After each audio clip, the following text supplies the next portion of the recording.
a true crime investigation into the mind of predators and the art of survival. The face in the crowd. Picture this. You're standing in line at your local coffee shop on a Tuesday morning, just like thousands of other mornings.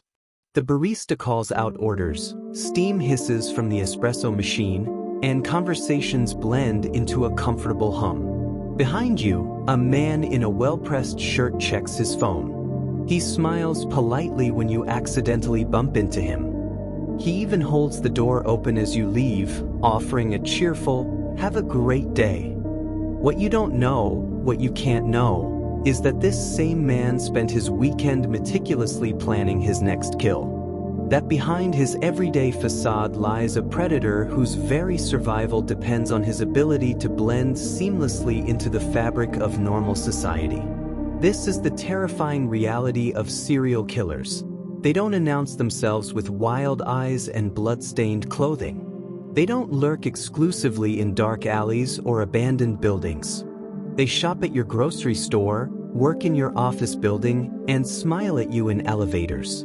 They are, by necessity and design, masters of disguise, psychological manipulation, and social camouflage. But here's what will keep you safe.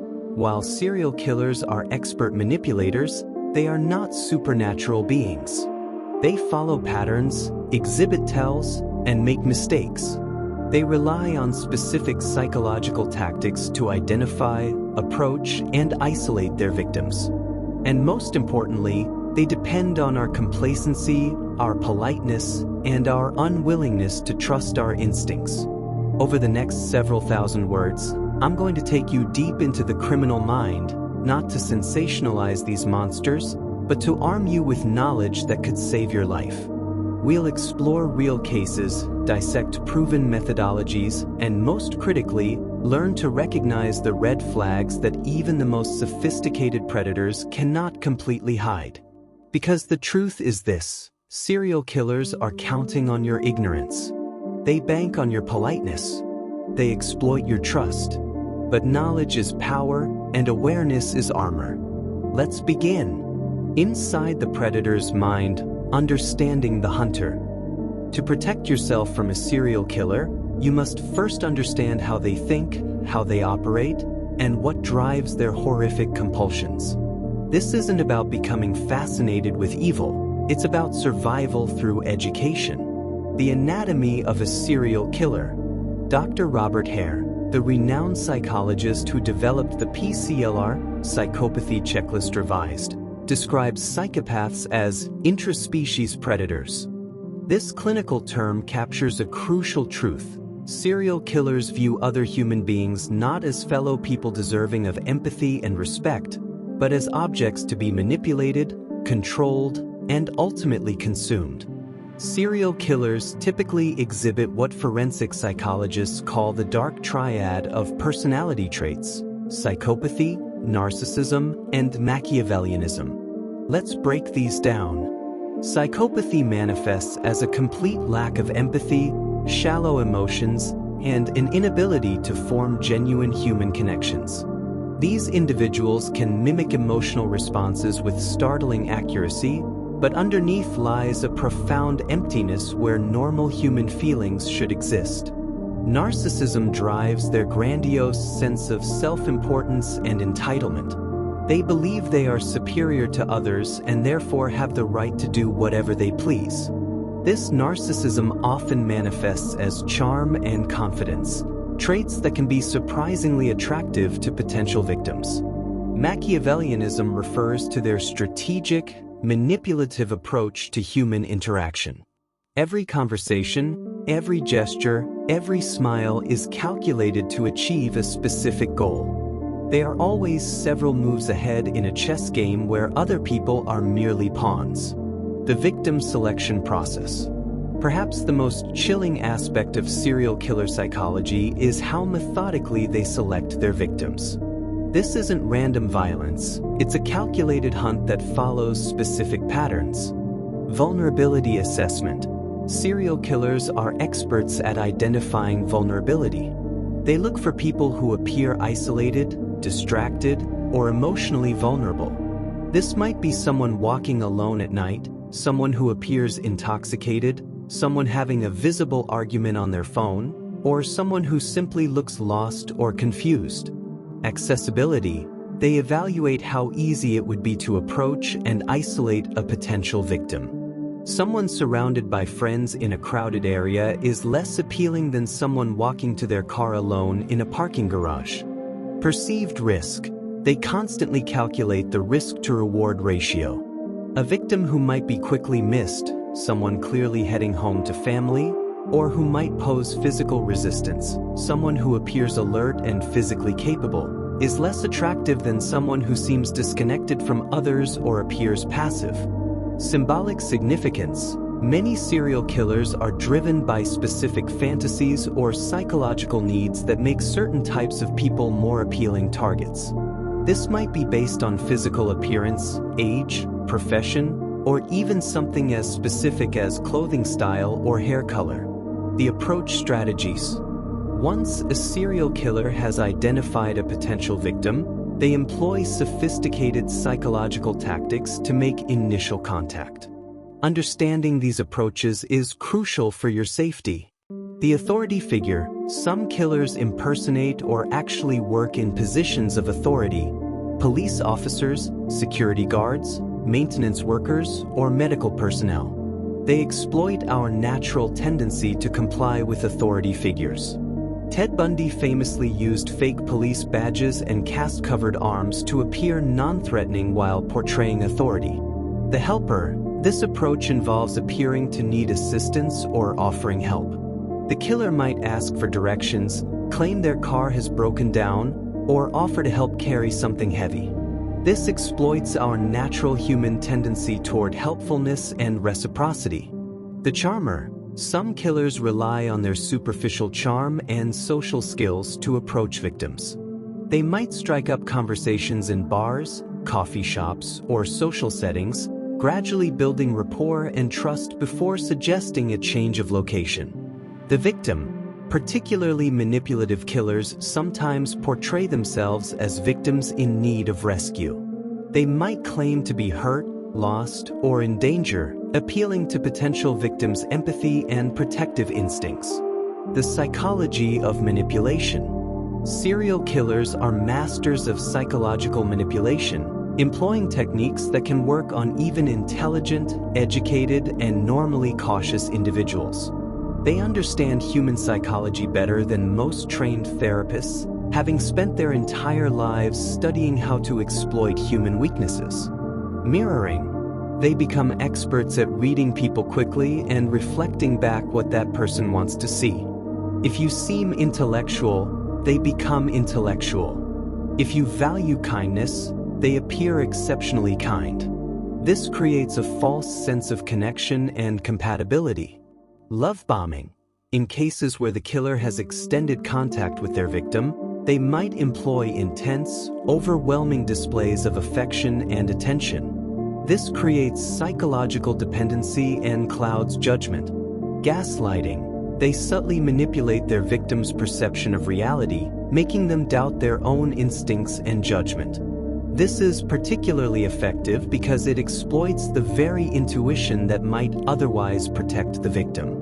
Isolation. They gradually separate victims from their support networks, making them more dependent and less likely to seek help or listen to concerns from friends and family.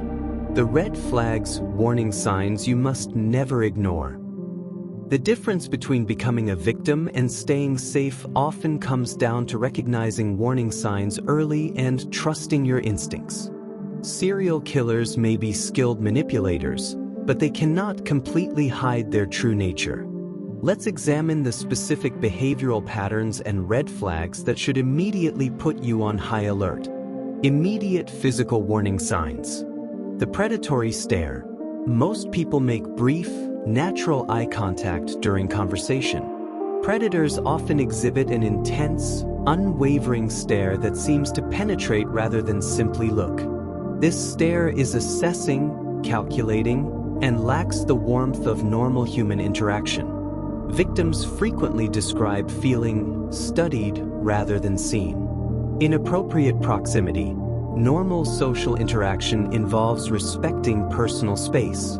Predators often stand too close, touch inappropriately or without permission, or continue to advance even when you step back. This isn't accidental, it's a test of your boundaries and your willingness to assert them. Incongruent facial expressions. Watch for smiles that don't reach the eyes, expressions that don't match the conversation, or micro-expressions that flash across their face before being replaced by their mask. These inconsistencies reveal the disconnect between their true emotions and their performed emotions.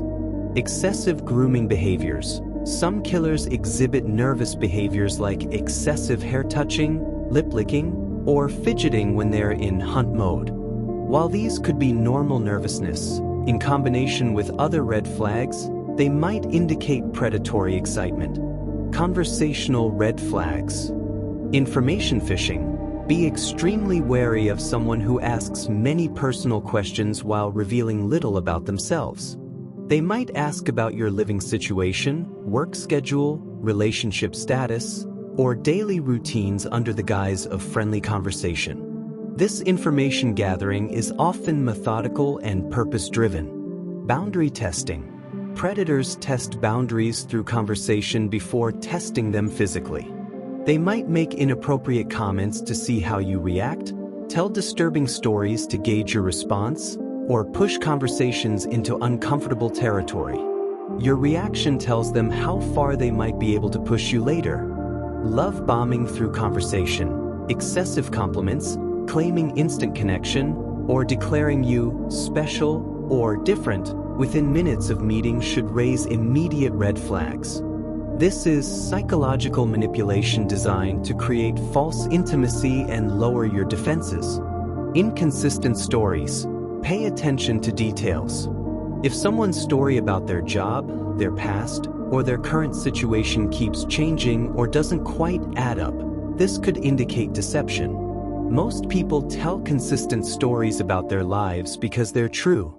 Deflection of personal questions. While asking many questions about you, they skillfully deflect or give vague answers when you ask about them. This one-sided information exchange should make you extremely uncomfortable. Behavioral red flags in different settings. In social settings, watching you from across the room before approaching, remembering details about you that you don't remember sharing, appearing wherever you are, work, gym, coffee shop, with increasing frequency, asking mutual friends about your habits, schedule, or personal life, offering unsolicited help or gifts, becoming angry or persistent when you politely decline interaction. In professional settings, colleagues who find excuses to be alone with you, someone who volunteers for assignments that put them in proximity to you, excessive, casual visits to your workspace, offering to stay late to help when you're working alone, knowledge of your schedule that they shouldn't have, creating situations where they can rescue you from problems they may have created.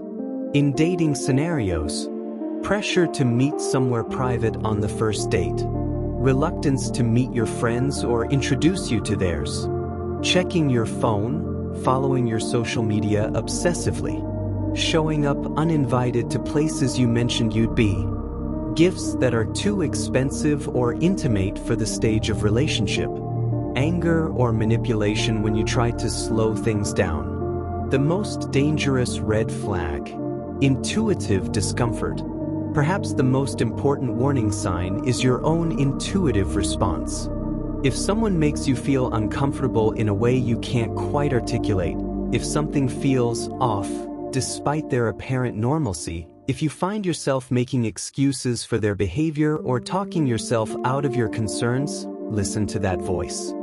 Gavin de Becker, in his groundbreaking book, The Gift of Fear, explains that this intuitive response is actually your unconscious mind processing subtle cues that your conscious mind hasn't fully recognized. Your brain is designed to detect danger, and it's often right even when you can't explain why.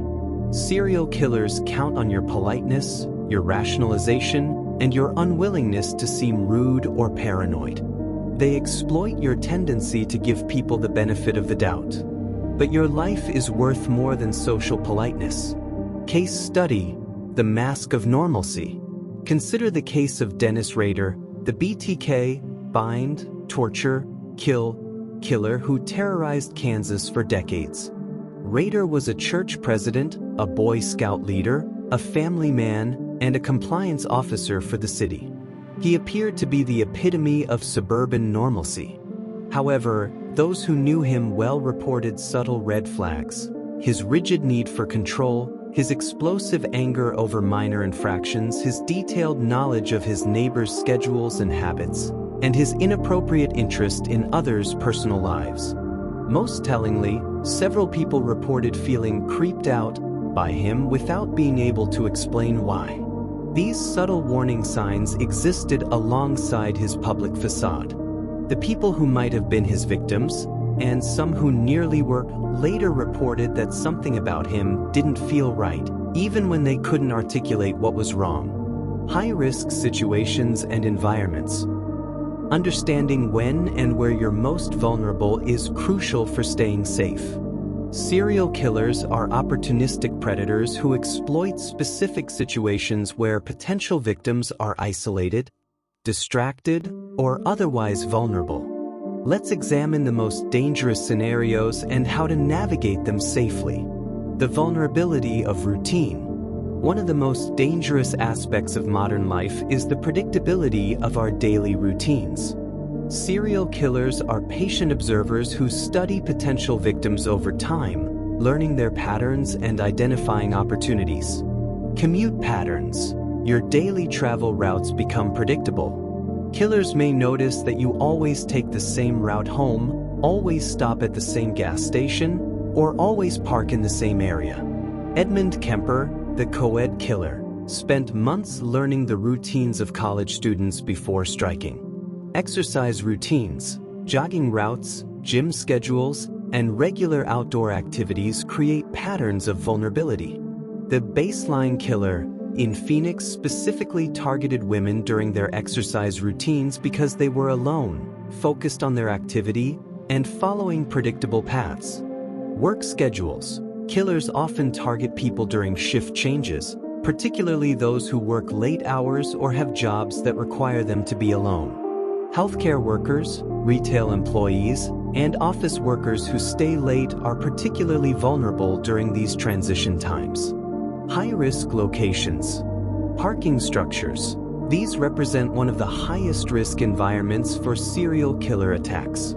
They're typically poorly lit, have multiple escape routes, offer concealment opportunities, and isolate victims in their vehicles. The enclosed nature amplifies sound, making it less likely that calls for help will be heard. Safety protocol. Always be aware of your surroundings when approaching your vehicle. Have your keys ready before you reach your car. Look inside your vehicle before entering. If you feel uncomfortable, go back to the building and ask security to escort you, or wait for other people to be around. Public transportation, buses, trains, and subway systems create forced proximity with strangers and offer limited escape routes. Late-night public transportation is particularly dangerous because of reduced crowds and limited security presence. Safety protocol. Sit near the driver or conductor when possible. Stay alert and avoid distractions like loud music or intense focus on your phone. Trust your instincts about other passengers and move if someone makes you uncomfortable. 24-hour establishments, gas stations, laundromats, fast food restaurants, and convenience stores that operate around the clock attract predators because they know people will be there alone, particularly during late hours when staff is minimal and customers are fewer. Safety protocol. Avoid these locations during late-night hours when possible.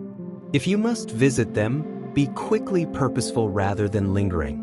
Always let someone know where you're going and when you expect to return. Transitional spaces, areas between public and private spaces, hotel corridors, apartment building entrances, stairwells, and elevators are particularly dangerous because they combine isolation with legitimate reasons for strangers to be present.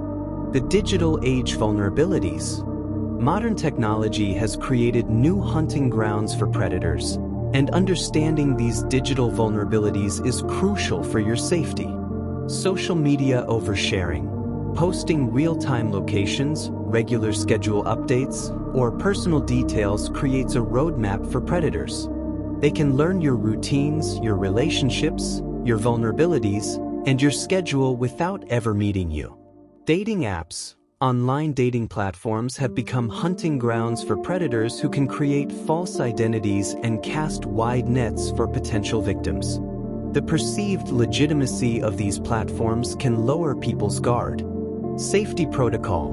Never meet someone from a dating app in a private location for the first meeting. Always tell someone where you're going and who you're meeting. Video chat before meeting in person to verify identity. Trust your instincts about inconsistencies in their story or behavior.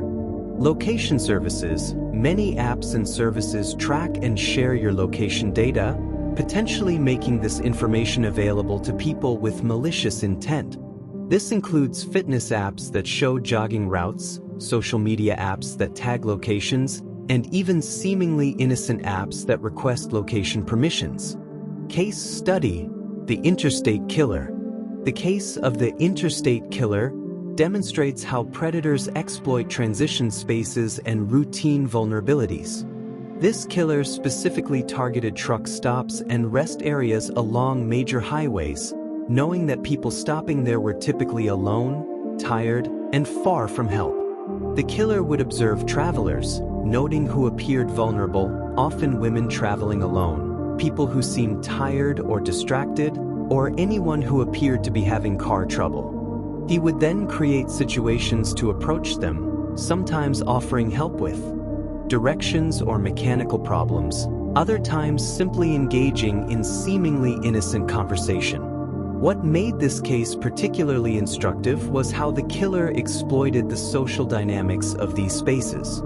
People at truck stops and rest areas are naturally more likely to interact with strangers, asking for directions, sharing information about road conditions, or simply making conversation during brief encounters.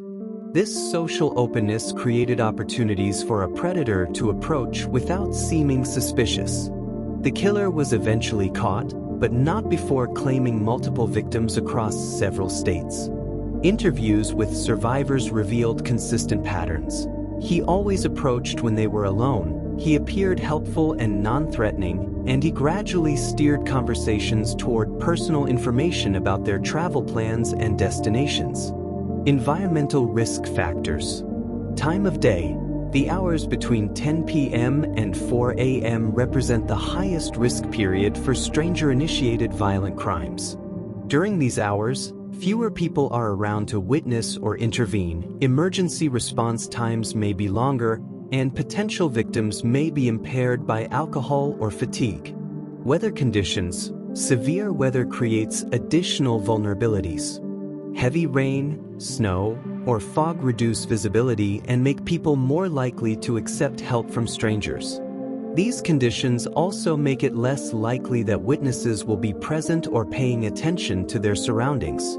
Special events. Large gatherings like concerts, festivals, or sporting events create opportunities for predators.